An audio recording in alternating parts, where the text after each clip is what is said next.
महायुतीत एकमत होत नाही, त्यामुळे महामंडळ वाटप रखडलेलं. इच्छुकांची संख्या अधिक, त्यामुळे महामंडळ वाटपास ब्रेक. नाराजी नाट्य वाढू नये म्हणून महामंडळ नियुक्तीमध्ये दिरंगाई, अशी सूत्रांची माहिती.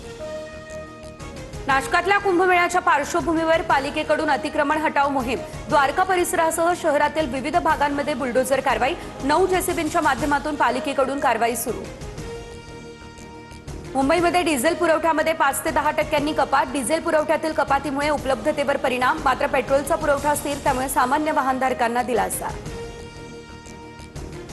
पुणे आणि नाशिकमध्ये सीएनजीच्या दरात वाढ. सीएनजीचे दर प्रति किलो 1.5 रुपयांनी वाढले. सीएनजीसाठी आता 92.25 मोजावे लागणार. अमरावतीच्या अंजनगाव पारी गावामध्ये वादळ वाऱ्यासह गारपीट, तर कांदा, गहूसह केळी आणि संत्रा बागांना मोठा फटका. नुकसानीचे पंचनामे करून मदत करण्याची शेतकऱ्यांची मागणी.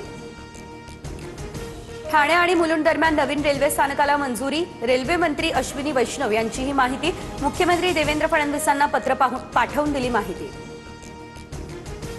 पुण्यातील मोरगाव, थेऊर आणि सिद्धटेकमधील अष्टविनायकाची मंदिरं भाविकांसाठी बंद.